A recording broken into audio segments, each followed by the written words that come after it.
सुप्रभात दोस्तों, आप सभी का बहुत बहुत स्वागत है हमारे द कुरुक्षेत्र IAS एकेडमी में। आज 9 जुलाई है और आज के जो भी इम्पोर्टेंट आर्टिकल्स हैं, करंट अफेयर्स है द हिंदू न्यूज़पेपर में, आज हम उसका अच्छे से एनालिसिस करते हैं। तो आज हम पहला न्यूज़ था that is the national quantum mission. इसको हम रिलेट करेंगे अपने GS paper 3 that is science and technology से रिलेटेड।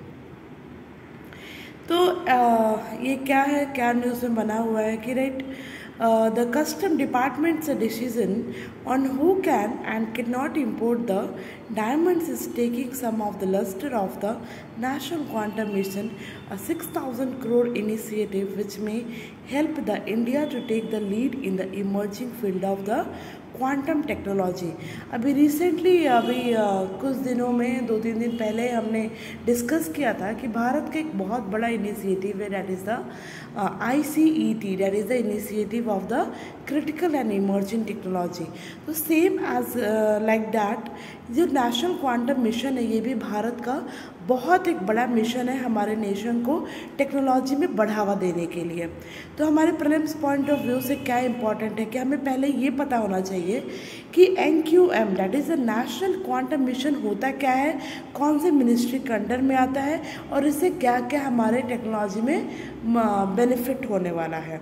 तो it will be implemented by the department of science and technology under the ministry of science and tech. ये important है। Second है कि ये मिशन को प्लान किया गया है 2023 से लेकर के 2031 तक, जिसका एम है, जिसका ऑब्जेक्टिव यही है to seed, nurture and scale up the scientific and industrial research and development and create a vibrant and innovative ecosystem in the quantum technology. Okay, समझ ठीक है? ओके, समझ आ रहा है।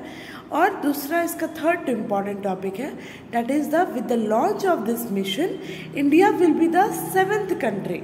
इससे पहले US, Austria, Finland, France, Canada and China.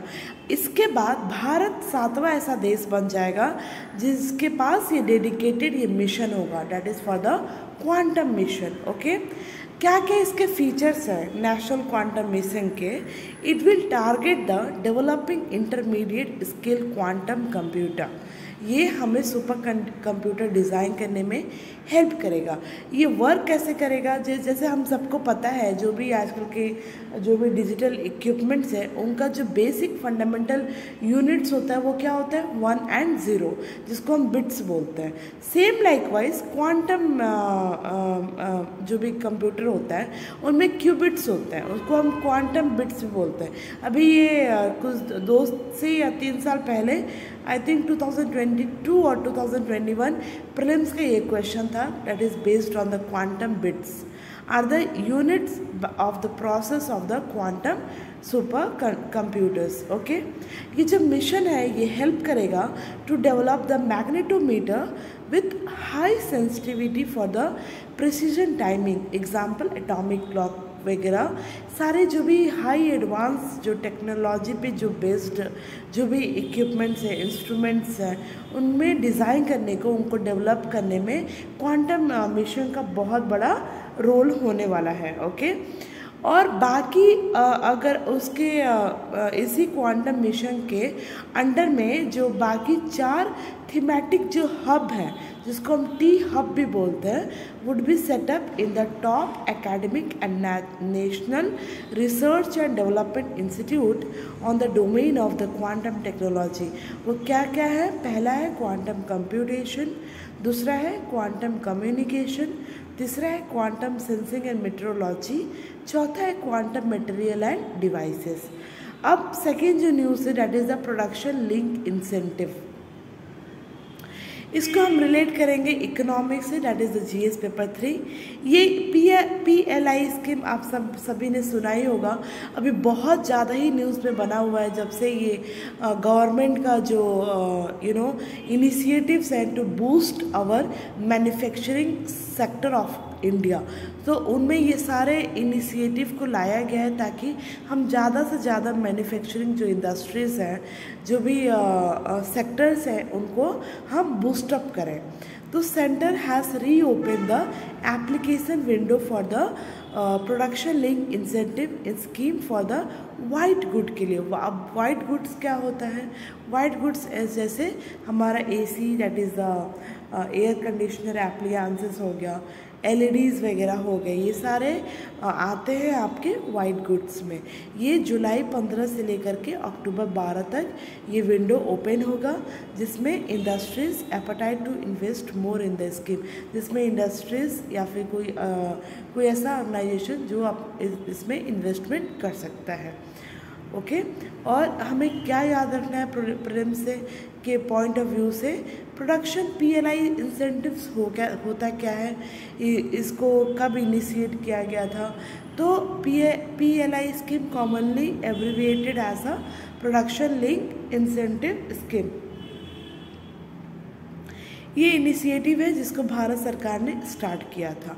It is form of the performance link incentive to give the companies को एक इंसेंटिव प्रोवाइड करेगा for the incremental sales from the product manufactured in the domestic units. Okay, it is aimed at boosting the manufacturing sector and also it will help us to reduce our import।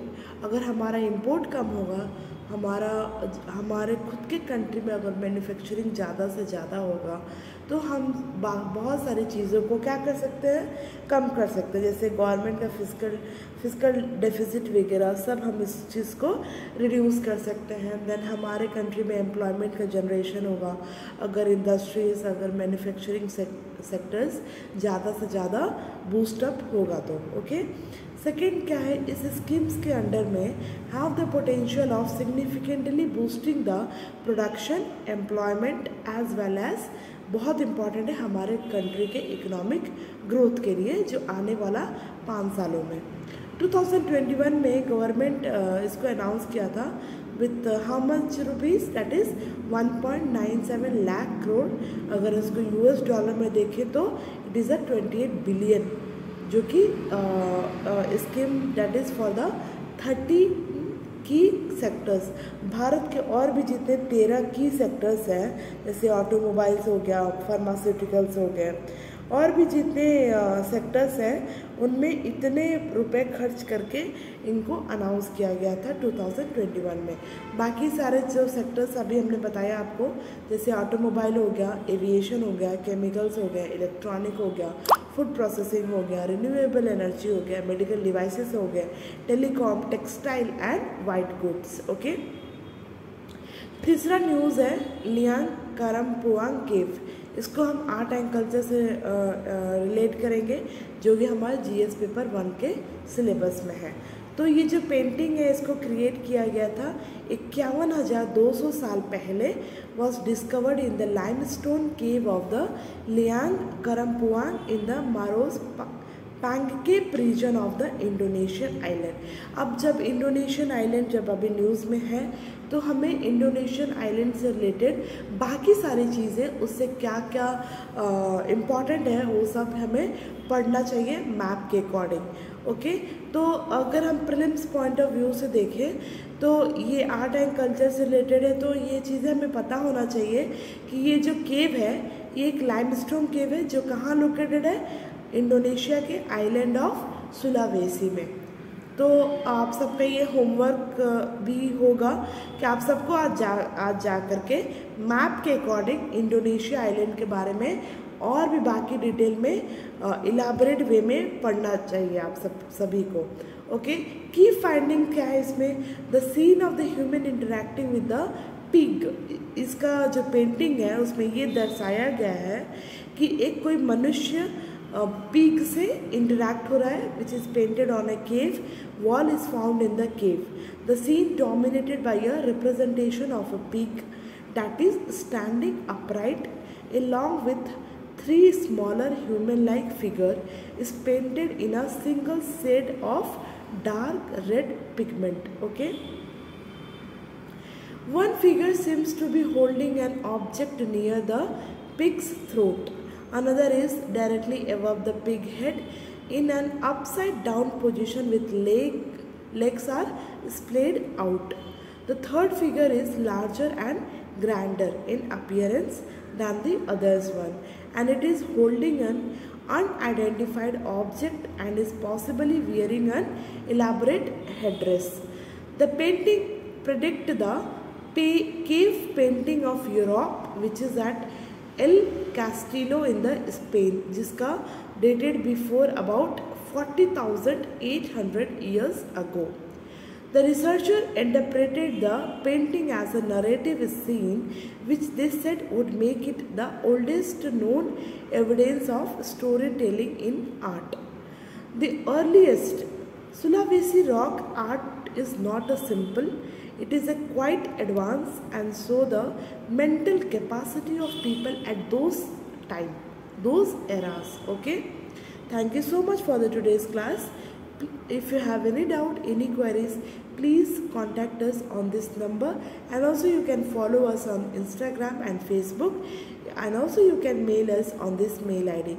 Thank you so much for the today's class.